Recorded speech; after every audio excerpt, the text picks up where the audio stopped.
ಶ್ರೀ ಶನಿ ಮಹಾತ್ಮೆ. ರಾಮ ರಾವಣರ ಕತೆ. ಶನಿ ಮಹಾರಾಜನ ದೃಷ್ಟಿ ತಗಲಿ ಅಯೋಧ್ಯೆಯ ರಾಜನಾಗಬೇಕಿದ್ದ ಶ್ರೀರಾಮಚಂದ್ರ 14 ವರ್ಷ ವನವಾಸ ಅನುಭವಿಸಬೇಕಾಯಿತು. ಸೀತಾದೇವಿಗೆ ಗ್ರಹಚಾರ ಬರಲು ರಾವಣನು ಕರೆದೊಯ್ದು ವನದಲ್ಲಿರಿಸಿದನು. ರಾವಣನು ಮಹಾಪರಾಕ್ರಮಿಯಾದರೂ ಅವನ ರಾಶಿಗೆ ಶನಿ ಬರಲು ಅವನ ವಂಶವೆಲ್ಲ ನಾಶವಾಯಿತು. ರಾವಣನು ಲಂಕಾಪಟ್ಟಣದ ರಾಜ. ಇವನು ಸಾಮಾನ್ಯನಾಗಿರಲಿಲ್ಲ, ಅತುಳ ಪರಾಕ್ರಮಿ. ಇವನು ಸೂರ್ಯಾದಿ ನವಗ್ರಹಗಳನ್ನೆಲ್ಲ ಬಂಧಿಸಿ ತನ್ನ ಮಂಚದ ಕೆಳಗೆ ಬೂರಲು ಹಾಕಿಸಿ ತಾನು ಅದರ ಮೇಲೆ ಮಲಗುತ್ತಿದ್ದನು. ದಶರಥನು ಅಯೋಧ್ಯೆಯನ್ನಾಳುತ್ತಿದ್ದ ರಾಜ. ಅವನಿಗೆ ಕೌಸಲ್ಯೆ, ಕೈಕೆ, ಸುಮಿತ್ರೆ ಎಂಬ 3 ರಾಣಿಯರು. ಬಹುಕಾಲವಾದರೂ ರಾಜನಿಗೆ ಮಕ್ಕಳಾಗಿರಲಿಲ್ಲ. ಸಂತಾನಕ್ಕಾಗಿ ರಾಜನು ಪುತ್ರಕಾಮಿಷ್ಟಿ ಯಾಗವನ್ನು ಕೈಗೊಂಡಾಗ ಸುಪ್ರೀತನಾದ ಅಗ್ನಿದೇವನು ರಾಜನಿಗೆ ಪಾಯಸದ ಬಟ್ಟಲವನ್ನು ಅನುಗ್ರಹಿಸಿದನು. ಆ ಪಾಯಸವನ್ನು ಸೇವಿಸಿದ 3 ರಾಣಿಯರಲ್ಲಿ ದಶರಥನಿಗೆ ರಾಮ, ಲಕ್ಷ್ಮಣ, ಭರತ, ಶತ್ರುಘ್ನರೆಂಬ 4 ಗಂಡು ಮಕ್ಕಳು ಹುಟ್ಟಿದರು. ರಾಮನೇ ಹಿರಿಯ ಮಗ, ಜ್ಯೇಷ್ಠ ಪುತ್ರ. ಕೈಕೆಯ ಮಗ ಭರತ. ರಾಮನ ತಾಯಿ ಕೌಸಲ್ಯೆ. ಸುಮಿತ್ರೆಗೆ ಲಕ್ಷ್ಮಣ, ಶತ್ರುಘ್ನ ಎಂಬರು ಅವಳಿ ಜವಳಿ 2 ಮಕ್ಕಳು. ದಶರಥ ತನ್ನ 4 ಮಕ್ಕಳನ್ನು ಪ್ರೀತಿಯಿಂದ ಸಾಕಿ ಬೆಳೆಸಿದ. ಎಲ್ಲರೂ ಧನುರ್ವಿದ್ಯೆ ಕಲಿತು ವೀರರೆನಿಸಿದರು. ಮಿಥಿಲಾ ನಗರವನ್ನು ಜನಕನೆಂಬ ರಾಜನು ಆಳುತ್ತಿದ್ದನು. ಅವನಿಗೂ ಮಕ್ಕಳಿರಲಿಲ್ಲ. ಯಜ್ಞ ಕಾರ್ಯಕ್ಕೆಂದು ಭೂಮಿಯನ್ನು ಉಳುತ್ತಿರುವಾಗ ಒಂದು ಚಿನ್ನದ ಪೆಟ್ಟಿಗೆಯು ಸಿಕ್ಕಿ ಅದರಲ್ಲಿ ಒಂದು ಸುಂದರವಾದ ಹೆಣ್ಣು ಮಗುವಿತ್ತು. ಜನಕನಿಗೆ ಪರಮ ಸಂತೋಷವಾಗಿ ಮಗುವಿಗೆ ಸೀತಾ ಎಂದು ಹೆಸರಿಟ್ಟು ಸಾಕಿದನು. ಸೀತಾ ಬೆಳೆದು ದೊಡ್ಡವಳಾದಳು. ಅವಳು ಸುಂದರಿಯೂ ಗುಣವಂತಿಯೂ ಆಗಿದ್ದಳು. ಜನಕ ಮಹಾರಾಜನು ಸೀತಾ ಸ್ವಯಂವರವನ್ನು ಏರ್ಪಡಿಸಿದ್ದನು. ತನ್ನಲ್ಲಿದ್ದ ಶಿವಧನುಸ್ಸನ್ನು ಎತ್ತಿ ಬಾಣ ಹೂಡಬಲ್ಲ ಶೂರನಿಗೆ ಸೀತೆಯನ್ನು ಕೊಡುವುದಾಗಿ ತಿಳಿಸಿದನು. ಸ್ವಯಂವರಕ್ಕೆಂದು ದೇಶ ವಿದೇಶಗಳಿಂದ ರಾಜರು ಬಂದರು. ಲಂಕೆಯಿಂದ ರಾವಣನೂ ಬಂದಿದ್ದ. ಆದರೆ ಶಿವಧನುಸ್ಸನ್ನು ಎತ್ತಲು ಯಾರಿಂದಲೂ ಸಾಧ್ಯವಾಗಲಿಲ್ಲ. ಒಬ್ಬ ವೀರನ ಕೈಯಿಂದ ಮಾತ್ರ ಅದು ಸಾಧ್ಯವಾಯಿತು. ಅವನೇ ಶ್ರೀರಾಮಚಂದ್ರ. ಜನಕನ ಸಭೆಗೆ ವಿಶ್ವಾಮಿತ್ರರು ಅವನನ್ನು ಕರೆತಂದಿದ್ದರು. ಜೊತೆಯಲ್ಲಿ ರಾಮನ ತಮ್ಮ ಲಕ್ಷ್ಮಣನೂ ಇದ್ದನು. ಯಾಗ ಸಂರಕ್ಷಣಾರ್ಥವಾಗಿ ವಿಶ್ವಾಮಿತ್ರರು ರಾಮ ಲಕ್ಷ್ಮಣರನ್ನು ಕರೆತಂದು ರಾಕ್ಷಸರಿಂದ ವಿಘ್ನವೊಂದು ಗುದ್ದಿದ್ದ ಯಾಗದಿಂದ ಯಶಸ್ವಿಯಾಗಿ ಪೂರೈಸಿದ್ದರು. ರಾಮ ಶಿವ ಧ್ಯಾನ ಮಾಡಿ ಶಿವಧನುಸ್ಸನ್ನೆತ್ತಿ ಬಾಣ ಹೂಡಿದನು. ಧನಸ್ಸು ಮುರಿದು ಬಿತ್ತು. ಸೀತೆ ರಾಮನ ಕೊರಳಿಗೆ ಮಾಲೆ ಹಾಕಿದಳು. ಶ್ರೀರಾಮ ಸೀತೆಯರ ವಿವಾಹ ವಿಜೃಂಭಣೆಯಿಂದ ನೆರವೇರಿತು. ದಶರಥನಿಗೆ ವಯಸ್ಸಾಯಿತು. ರಾಜ್ಯಭಾರ ಸಾಕೆನಿಸಿ ರಾಮನಿಗೆ ಪಟ್ಟ ಕಟ್ಟಲು ನಿರ್ಧರಿಸಿದನು. ಶ್ರೀರಾಮನ ಪಟ್ಟಾಭಿಷೇಕವೆಂದು ಊರಿಗೆ ಊರೇ ಹಿಗ್ಗಿತು. ಆದರೆ ಶನಿಯ ದೃಷ್ಟಿ ಇದೀಗ ರಾಮನ ಮೇಲೆ ಬಿದ್ದೆನಿಸಬೇಕಿತ್ತು. ಮಂತ್ರೆ ಎಂಬುವಳು ಕೈಕೆಗೆ ಭರತನಿಗೆ ರಾಜ್ಯ ಸಿಗುವಂತೆ ರಾಜನಲ್ಲಿ ಕೇಳಿಕೋ ಎಂದು ದುರ್ಬೋಧನೆಯನ್ನು ಮಾಡಿದಳು. ಕೈಕೆ ದಶರಥನು ತನ್ನಲ್ಲಿಗೆ ಬಂದಾಗ ಕ್ರೋಧಾವಶಳಾಗಿ ಹಿಂದೆ ತನಗೆ ದಯಪಾಲಿಸಬೇಕಾಗಿದ್ದ 2 ವರಗಳನ್ನು ಈಗ ಕೊಡಬೇಕೆಂದು ಕೇಳಿಕೊಂಡಳು. ದಶರಥನು ಆಗಲಿ ಎಂದ. ಕೈಕೆ 1ನೇ ವರವಾಗಿ ಭರತನಿಗೆ ಪಟ್ಟಾಭಿಷೇಕ, 2ನೇ ವರವಾಗಿ ರಾಮನು 14 ವರ್ಷ ಕಾಡಿಗೆ ಹೋಗಬೇಕು ಎಂಬುದಾಗಿ ಕೇಳಿಕೊಂಡಳು. ಕೊಟ್ಟ ಮಾತಿಗೆ ದಶರಥನು ತಲೆಬಾಗಬೇಕಾಗಿತ್ತು. ಶ್ರೀರಾಮನ ಪಟ್ಟಾಭಿಷೇಕನಾಗುವ ಬದಲು ಕಾಡಿಗೆ ಹೋಗಲು ವನವಾಸವನ್ನು ಸೇರಿದವನು. ಅವನನ್ನು ಬಿಡಲಾರದೆ ಲಕ್ಷ್ಮಣ ಹಾಗೂ ಸೀತಾದೇವಿ ನಾರುಮಟ್ಟೆ ಬಟ್ಟೆ ಉಟ್ಟು ವನವಾಸಕ್ಕೆ ತೆರಳಿದರು. ಶ್ರೀರಾಮ, ಸೀತಾ ಹಾಗೂ ಲಕ್ಷ್ಮಣರು ಚಿತ್ರಕೂಟವೆಂಬ ಪರ್ವತದ ನೆಲೆಯಲ್ಲಿ ಇರತೊಡಗಿದರು. ದಟ್ಟವಾಗಿ ಹಬ್ಬಿದ ಕಾಡು, ದಟ್ಟವಾದ ಅರಣ್ಯ. ಅದು ಮನೋಹರವಾದ ಪ್ರದೇಶ. ಮುಂದೆ ಸೀತಾ, ರಾಮ, ಲಕ್ಷ್ಮಣರು ದಂಡಕಾರಣ್ಯವನ್ನು ಹಾಯ್ದು ಪಂಚವಟಿ ಎಂಬ ಸ್ಥಳಕ್ಕೆ ಬಂದರು. ಮಾರ್ಗದಲ್ಲಿ ಮುನಿಜನರು ಸೀತಾರಾಮರನ್ನು ಸತ್ಕರಿಸಿದರು. ಪರ್ಣಕುಟಿಯೊಂದರಲ್ಲಿ ಕಟ್ಟಿಕೊಂಡು ಪಂಚವಟಿಯಲ್ಲಿ ಶ್ರೀರಾಮ, ಸೀತಾ, ಲಕ್ಷ್ಮಣರು ವಾಸಿಸತೊಡಗಿದರು. ಸಮೀಪದಲ್ಲಿ ಗೋದಾವರಿ ನದಿಯು ಹರಿಯುತ್ತಿದ್ದಳು. ಒಂದು ದಿನ ಆ ಪ್ರದೇಶಕ್ಕೆ ಶೂರ್ಪಣಿಕೆ ಎಂಬ ರಾಕ್ಷಸಿ ಬಂದಳು. ಅವಳಿಗೆ ರಾಮನಲ್ಲಿ ಮೋಹ ಉಂಟಾಯಿತು. ತನ್ನನ್ನು ಮದುವೆಯಾಗಬೇಕೆಂದು ಅವನಲ್ಲಿ ಬೇಡಿದಳು. ಸುಂದರ ಸ್ತ್ರೀ ರೂಪದಲ್ಲಿ ಅವಳು ಕಾಣಿಸಿಕೊಂಡಿದ್ದಳು. ರಾಮ ತಾನು ಈಗಾಗಲೇ ವಿವಾಹವಾಗಿರುವುದೆಂದು ಪತ್ನಿ ಜತೆಯಲ್ಲಿ ಇದ್ದಾಳೆ ಎಂದು ಬೇಕಿದ್ದರೆ ತಮ್ಮನಾದ ಲಕ್ಷ್ಮಣನನ್ನು ಹೋಗಿ ಕೇಳಿಕೋ ಎಂದು ಹೇಳಿದನು. ಕ್ಷುದ್ರನಾದ ಲಕ್ಷ್ಮಣ ಶೂರ್ಪಣಿಕೆ ತನ್ನಲ್ಲಿಗೆ ಬಂದಾಗ ಕಿವಿ ಮೂಗುಗಳನ್ನು ಕೊಯ್ದು ಕಳಿಸಿದನು. ಶೂರ್ಪಣಿಕೆ ರಾವಣೇಶ್ವರನ ತಂಗಿ, ರಾವಣನ ತಮ್ಮ ಖರದೂಷಣ. ಶೂರ್ಪಣಿಕೆಗೆ ಉಂಟಾದ ಅಪಮಾನವನ್ನು ಸಹಿಸಲಾರದೆ ತನ್ನ 14,000 ಸೈನಿಕರೊಡನೆ ರಾಮ ಲಕ್ಷ್ಮಣರ ಮೇಲೆ ದಂಡೆತ್ತಿ ಬಂದನು. ಮಹಾಪರಾಕ್ರಮಿ ರಾಮನ ಬಾಣಕ್ಕೆ ತುತ್ತಾಗಿ ಖರಾದಿ ದೂಷಣ ರಾಕ್ಷಸರು ಸತ್ತು ಹೋದರು. ಸುದ್ದಿ ತಿಳಿದ ರಾವಣನು ಕೆರಳಿ ಕೆಂಡವಾದನು. ಶೂರ್ಪಣಿಕೆ ಅವಳ ಬಳಿ ಬಂದು ಸೀತೆಯ ಸೌಂದರ್ಯವನ್ನು ವರ್ಣಿಸಿದಳು. ರಾವಣ, ಸೀತೆ ಅಷ್ಟೊಂದು ಸುಂದರಿಯೇ? ಹಾಗಿದ್ದರೆ ತಾನು ಅವಳನ್ನು ಹೇಗಾದರೂ ಪಡೆದೇ ತೀರಬೇಕೆಂದು ಕೆಟ್ಟ ಆಲೋಚನೆ ಮಾಡಿದನು. ರಾವಣ ಇದಕ್ಕೆ ನೆಂಟ ಮಾರೀಚನ ನೆರವು ಬೇಡಿದನು. ರಾಮನ ಪರಾಕ್ರಮವನ್ನು ತಿಳಿದಿದ್ದ ಮಾರೀಚ ಇದರಿಂದ ತನಗೆ ಸಾವು ತಪ್ಪದು ಎಂದು ಭಾವಿಸಿದನು. ಆದರೂ ಒಡೆಯನ ಆಜ್ಞೆ ತೀರಿ ಸಹಾಯ ಮಾಡಲೇಬೇಕೆಂದು ತಿಳಿದು ಬಂಗಾರದಂತೆ ಹೊಳೆಯುವ ಜಿಂಕೆಯಾಗಿ ವೇಷ ಧರಿಸಿ ಪರ್ಣಕುಟ ಪಂಚವಟಿಯಲ್ಲಿ ಬಳಿ ಸೀತೆಯ ಸನಿಹದಲ್ಲಿ ಸುಳಿದಾಡಿದನು. ಸೀತೆಯು ಜಿಂಕೆಗೆ ಬೇಟೆಗಾಗಿ ಬೆರಗಾಗಿ ಅದನ್ನು ತನಗೆ ತಂದುಕೊಡಬೇಕೆಂದು ರಾಮನಲ್ಲಿ ಕೇಳಿಕೊಂಡಳು. ಸೀತೆ ಆಸೆಯನ್ನು ಹೀಗೆ ರಾಮನು ಸೀತೆಯ ಆಸೆಯನ್ನು ಪೂರೈಸಲೆಂದು ಶ್ರೀರಾಮಚಂದ್ರ ಮಾಯಾವಿ ಜಿಂಕೆಯನ್ನು ಬೆನ್ನಟ್ಟಿ ಹೊರಟನು. ಇದು ರಾಕ್ಷಸರ ಮಾಯೆ ಎಂದು ಎಚ್ಚರಿಸಿದರೂ ಲಕ್ಷ್ಮಣನ ಮಾತನ್ನು ರಾಮ ಕೇಳಲಿಲ್ಲ. ಹೇಳಿ ಕೇಳಿ ಅದು ಮಾಯಾಮೃಗ ರಾಮನನ್ನು ಬಹುದೂರ ಕರೆದೊಯ್ಯುತ್ತಿತ್ತು.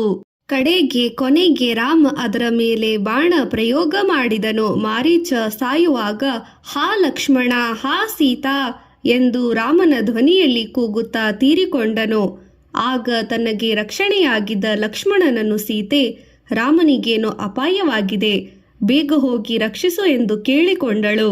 ಲಕ್ಷ್ಮಣ ಅತ್ತಿಗೆ, ಅಮ್ಮ, ರಾಮನಿಗೇನೂ ಆಗಿಲ್ಲ, ಇದೆಲ್ಲ ರಾಕ್ಷಸರ ತಂತ್ರ ಎಂದು ಎಷ್ಟು ಹೇಳಿದರೂ ಸೀತೆ ಕೇಳದೆ ಲಕ್ಷ್ಮಣನನ್ನು ನಾನಾ ವಿಧವಾಗಿ ನಿಂದಿಸಿದಳು. ಮಾತೆ ಸೀತೆಯನ್ನು ಬಿಟ್ಟು ಹೋದರೆ ಆಕೆಗೇನೋ ಅಪಾಯವಾಗುವುದು ಎಂಬ ಭಯದಿಂದಲೇ ಲಕ್ಷ್ಮಣನು ಸೀತಾಮಾತೆಯ ಸುತ್ತಲೂ ಲಕ್ಷ್ಮಣ ರೇಖೆಯನ್ನು ಹಾಕಿ ರಾಮನನ್ನು ಹುಡುಕಿ ಹೋದನು. ಎಲ್ಲವೂ ಗ್ರಹಚಾರ ಫಲವಷ್ಟೇ. ಇದೀಗ ಸೀತಾಮಾತೆ ಒಬ್ಬಳೇ ಉಳಿದಿದ್ದಳು. ಸಮಯ ಕಾಯುತ್ತಿದ್ದ ರಾವಣ ಸನ್ಯಾಸಿಯ ವೇಷ ಧರಿಸಿ ಭಿಕ್ಷೆ ಬೇಡುವ ನೆಪದಲ್ಲಿ ಬಂದು ಸೀತಾಮಾತೆಯನ್ನು ಅಪಹರಿಸಿದನು. ನಡುಗಿ ಹೋದಳು ಸೀತೆ. ತನ್ನನ್ನು ರಕ್ಷಿಸು ಎಂದು ಗಿರಿ, ಮರ, ನದಿ, ಮೃಗ ಪಕ್ಷಿಗಳನ್ನು ಕೇಳಿಕೊಂಡಳು. ರಾವಣ ಸೀತೆಯನ್ನೆತ್ತಿಕೊಂಡು ಆಕಾಶಕ್ಕೆ ಹಾರಿದನು. ಲೋಕಮಾತೆ ಜಗನ್ಮಾತೆ ಸೀತೆಯ ಆರ್ತನಾದವನ್ನು ಕೇಳಿ ರಕ್ಷಣೆಗೆ ಬಂದ ಜಟಾಯು ಎಂಬ ಪಕ್ಷಿಯು ತನ್ನ ರೆಕ್ಕೆಗಳನ್ನು ರಾವಣನ ಖಡ್ಗಕ್ಕೆ ಆಹುತಿಯಾದವು. ಪರ್ಣಕುಟಿ ಪಂಚವಟಿಗೆ ಬಂದು ಅಲ್ಲಿ ಸೀತೆಯನ್ನು ಕಾಣದೆ ರಾಮ ಲಕ್ಷ್ಮಣರಿಬ್ಬರು ಕಂಗಾಲಾದರು. ರಾಮನಂತೂ ವೈದೇಹಿ ವೈದೇಹಿ ಎಂದು ಕೂಗಾಡಿದನು. ಎಲ್ಲಿಯೂ ಸೀತೆ ಕಾಣದಾದಳು. ಜಟಾಯುವಿನಿಂದ ರಾಮನಿಗೆ ಸೀತಾಪಹರಣದ ವಿಷಯ ತಿಳಿಯಿತು. ರಾಮ ಲಕ್ಷ್ಮಣರು ಸೀತೆಯನ್ನರಸುತ್ತಾ ಋಷ್ಯಮುಖ ಪರ್ವತಕ್ಕೆ ಬಂದರು. ಅಲ್ಲಿ ರಾಮನಿಗೆ ಸುಗ್ರೀವನೆಂಬ ಕಪಿರಾಜನ ಸೌಖ್ಯವಾಯಿತು. ಅವನೊಡನೆ ಇದ್ದ ವಾಯುಪುತ್ರ ಹನುಮಂತ ರಾಮನ ಭಕ್ತ ಆಗಿದ್ದನು. ಸುಗ್ರೀವಾಲಿ ತಮ್ಮ, ಕಿಷ್ಕಿಂಧೆಯ ರಾಜ ವಾಲಿ ತಮ್ಮನನ್ನು ವಿನಾಕಾರಣ ಭ್ರಷ್ಟನನ್ನಾಗಿ ಮಾಡಿದ್ದನು. ಶ್ರೀರಾಮನು ವಾಲಿಯನ್ನು ಕೊಂದು ಸುಗ್ರೀವನಿಗೆ ಕಿಷ್ಕಿಂಧೆಯನ್ನು ಕೊಡಿಸಿದನು. ಸುಗ್ರೀವನ ನೆರವಿನೊಂದಿಗೆ ಸೀತೆಯನ್ನು ಹುಡುಕಲು ರಾಮನನ್ನು ನಿರ್ಧರಿಸಿದನು. ಸೀತಾದೇವಿಯನ್ನು ಕಂಡುಬರಲು 4 ದಿಕ್ಕುಗಳವರೆಗೆ ಕಪಿವೀರರನ್ನು ಕಳುಹಿಸಲಾಯಿತು. ಕಡೆಗೆ ಸೀತೆಯನ್ನು ಅಪಹರಿಸಿದ ರಾವಣೇಶ್ವರನ ಲಂಕೆಗೆ ಹೋಗಿ ಬರಲು ಆಂಜನೇಯನೊಬ್ಬನೇ ಸಮರ್ಥನೆಂದು ಖಚಿತವಾಯಿತು. ಆತನೇ ನಮ್ಮ ಹನುಮಂತ. ಶ್ರೀರಾಮನು ಆಂಜನೇಯನ ಭಂಟ ಎಂದು ಕರೆದು ಅವನ ಕೈಗೆ ಮುದ್ರೆಯೊಂದು ಉಂಗುರವೊಂದನ್ನು ಕೊಟ್ಟು ಸೀತೆಯನ್ನು ನೋಡಿದಾಗ ಆ ಉಂಗುರವನ್ನು ಕೊಟ್ಟು ನಮ್ಮ ಕ್ಷೇಮ ಸಮಾಚಾರವನ್ನು ತಿಳಿಸಲು ಹೇಳಿದನು. ಲಂಕೆಯಲ್ಲಿ ಅಶೋಕವನದಲ್ಲಿ ಶಿಶುಪಾ ವೃಕ್ಷದಲ್ಲಿ ಆಡಿ ಶ್ರೀರಾಮನು ಹೆಂಡತಿ ಸೀತೆಯನ್ನರಿಸಲಾಯಿತು. ಅಕ್ಕಪಕ್ಕದ ರಾಕ್ಷಸಿಯರ ಸಮೂಹ ಸೀತೆಯನ್ನು ಆಗಾಗ ಅವರು ಪೀಡಿಸುತ್ತಿದ್ದರು. ರಾವಣನನ್ನು ಮದುವೆಯಾಗು ಎಂದು ಗೋಳು ಹೊಯ್ಯುತ್ತಿದ್ದರು. ಸಮುದ್ರವನ್ನು ಲಂಘಿಸಿ ಬಂದ ಹನುಮಂತನು ಸೀತೆಯನ್ನು ಅಲ್ಲಿ ಕಂಡನು. ರಾವಣನು ಅಲ್ಲಿಗೆ ಬಂದು, ಎಲೆ ಸೀತೆ, ಇಲ್ಲಿ ಏಕೆ ಕಷ್ಟಪಡಬೇಕು? ಬಾ ನನ್ನ ಅರಮನೆಗೆ, ರಾಣಿಯಂತೆ ವೈಭವದಿಂದಿರುವ ಎಂದು ಹೇಳಿ ದುರಾಚಾರಿಯಂತೆ ವರ್ತಿಸುತ್ತಿದ್ದನು. ಸೀತಾಮಾತೆಗೆ ರಾವಣಿಗೆ ಛೀಮಾರಿ ಹಾಕಿ ಕಳುಹಿಸಿದಳು. ಸೀತೆಯನ್ನು ಕಂಡು ಹನುಮಂತ ಮುದ್ರೆ ಉಂಗುರವನ್ನಿತ್ತು ರಾಮ ಲಕ್ಷ್ಮಣರ ಕ್ಷೇಮ ಸಮಾಚಾರವನ್ನು ತಿಳಿಸಿದನು. ಸೀತೆಗೆ ಸಂತೋಷವಾಯಿತು. 2 ತಿಂಗಳೊಳಗೆ ರಾಮನು ಬಂದು ನನ್ನನ್ನು ಈ ಬಂಧನದಿಂದ ಪಾರು ಮಾಡಿದ್ದರೆ ನಾನು ಉಳಿಯುವುದಿಲ್ಲ ಎಂದು ರಾಮನಿಗೆ ತಿಳಿಸಲು ಹೇಳಿ ತನ್ನಲ್ಲಿದ್ದ ಚೂಡಾಮಣಿ ಎಂಬ ಒಡವೆಯನ್ನು ಗುರುತಿಗೆಂದು ಕೊಟ್ಟು ಕಳುಹಿಸಿದಳು. ಶ್ರೀರಾಮಚಂದ್ರನಿಗೆ ಹನುಮಂತನಿಂದ ಸೀತೆ ಎಲ್ಲಿರುವಳೆಂಬುದು ವಿಷಯ ತಿಳಿಯಿತು. ಅವನಿಗೆ ರಾವಣನ ಮೇಲೆ ಕೋಪ ಬಂದು ಬೇಗನೆ ಅವನೊಡನೆ ಯುದ್ಧ ಮಾಡಲು ತೀರ್ಮಾನಿಸಿದನು. ಇತ್ತ ಲಂಕೆಯಲ್ಲಿ ರಾವಣನು ನವಗ್ರಹಗಳನ್ನು ಬೋರಲು ಹಾಕಿ ತಾನು ಅವರ ಮೇಲೆ ಮಲಗುತ್ತಿದ್ದನಷ್ಟೇ. ಒಂದು ದಿನ ಲಂಕೆಗೆ ಬಂದ ನಾರದ ಮಹಾಮುನಿಗಳು ಶನಿಯನ್ನು ಕಂಡು, ಅಯ್ಯ ಶನಿರಾಯ, ನೀನೆಂಥ ಬಲಿಷ್ಠನಿಗೆ ಈ ಸ್ಥಿತಿಯೇ, ಈ ಕಷ್ಟ ಹೇಗೆ ಸಹಿಸಿಕೊಂಡಿರುವೆ ಎಂದು ಗೇಲಿ ಮಾಡಿದರು. ಆಗ ಶನಿದೇವನು, ಹೇ ನಾರದರೆ, ಏನೆಂದು ಹೇಳಲಿ, ಅವನು ಬೋರಲು ಹಾಕಿರುವುದರಿಂದ ನನ್ನಿಂದ ಏನೂ ಮಾಡಲಾಗಿಲ್ಲ. ಅದೇ ಅಂಗಾತನಾಗಿ ನನ್ನನ್ನು ಹಾಕುವುದಾದರೆ ನನ್ನ ದೃಷ್ಟಿ ಅವನ ಮೇಲೆ ಬೀಳದಿರುವುದಾಗಿದೆ ಎಂದನು. ನಾರದರು ಶನಿಗೆ ರಾವಣನನ್ನು ಕಾಣುವುದಾಗಿ ಹೇಳಿ ಲಂಕೇಶ್ವರನಲ್ಲಿಗೆ ಆಗಮಿಸಿದರು. ರಾವಣನು ನಾರದರನ್ನು ಸತ್ಕರಿಸಿ ಕುಶಲ ವಿಚಾರಿಸಿದನು. ಅಯ್ಯ ದೈತ್ಯರಾಜನೇ, ನೀನು ಮಹಾಪರಾಕ್ರಮಿಯಾಗಿ ವೈರಿಗಳನ್ನು ಬೋರಲು ಹಾಕಿರುವೆಯಲ್ಲ, ಇದರಿಂದ ಫಲವೇನು? ವೈರಿಗಳ ಎದೆ ಮೆಟ್ಟಬೇಕಲ್ಲವೇ ಎಂದು ಮೆಲ್ಲಕ್ಕೆ ಹೇಳಿದರು ನಾರದರು. ರಾವಣನು ನಾರದರ ಮಾತು ಕೇಳಿ ಎಚ್ಚೆತ್ತನು. ಕೂಡಲೇ ತನ್ನ ಅಂತಃಪುರಕ್ಕೆ ಹೋಗಿ ನವಗ್ರಹಗಳಲ್ಲಿ ಒಂದೊಂದು ಗ್ರಹವನ್ನು ಅಂಗಾತನಾಗಿ ಮಲಗಿಸಿದನು. ಆಗ ಶನಿದೇವರು ರಾವಣನ ರಾಶಿಗೆ ಬರಲು ಸಾಧ್ಯವಾಯಿತು. ಶನಿಯ ದೃಷ್ಟಿ ರಾವಣನ ಮೇಲೆ ಬಿದ್ದಿತು. ಸುಗ್ರೀವನ ಕಪಿಸೇನೆಯ ಬಲದಿಂದ ರಾಮನು ಸಮುದ್ರಕ್ಕೆ ಸೇತುವೆಯನ್ನು ನಿರ್ಮಿಸಿದನು. ತನ್ನೆಲ್ಲ ವಾನರ ಸೇನೆದೊಡನೆ ಲಂಕೆಗೆ ಬಂದು ರಾವಣನೊಡನೆ ಘೋರ ಯುದ್ಧವನ್ನು ಮಾಡಿದನು. ರಾವಣನ ಕಡೆ ಮಹಾವೀರರು ಇದ್ದರು.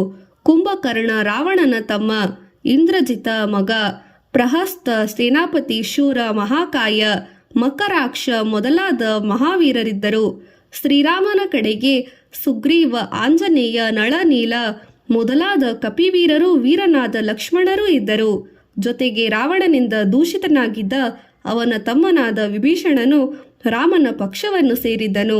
ವಿಭೀಷಣ ಸೀತೆಯನ್ನು ರಾಮನಿಗೆ ಒಪ್ಪಿಸೆಂದು ರಾವಣನಿಗೆ ಎಷ್ಟೋ ಬುದ್ಧಿವಾದ ಹೇಳಿದರೂ ಪ್ರಯೋಜನವಾಗಿರಲಿಲ್ಲ. ಮಹಾಸಂಗ್ರಾಮದ ಯುದ್ಧದಲ್ಲಿ ರಾಮನಿಗೆ ಜಯವಾಯಿತು. ಗ್ರಹಚಾರ ಫಲವಾಗಿ ರಾವಣನ ಕುಲಪೂರ್ತಿ ನಾಶವಾಯಿತು. ಸೀತಾರಾಮ ಬಂದು ತನ್ನನ್ನು ಬಿಡಿಸಿಕೊಳ್ಳುತ್ತಾನೆ. ಬಳಿಕ ತಾನು ಸಂತೋಷವಾಗಿರಬಹುದೆಂದುಕೊಂಡಿದ್ದಳು ಸೀತಾಮಾತೆ. ಆದರೆ ರಾಮ, ನಾನು ನಿನ್ನನ್ನು ಬಿಡಿಸಲು ಬಂದದ್ದು ನನ್ನ ರಾಜಧರ್ಮದಿಂದಲೇ ಹೊರತು ನಿನ್ನ ಮೇಲಿನ ಮೋಹದಿಂದಲ್ಲ.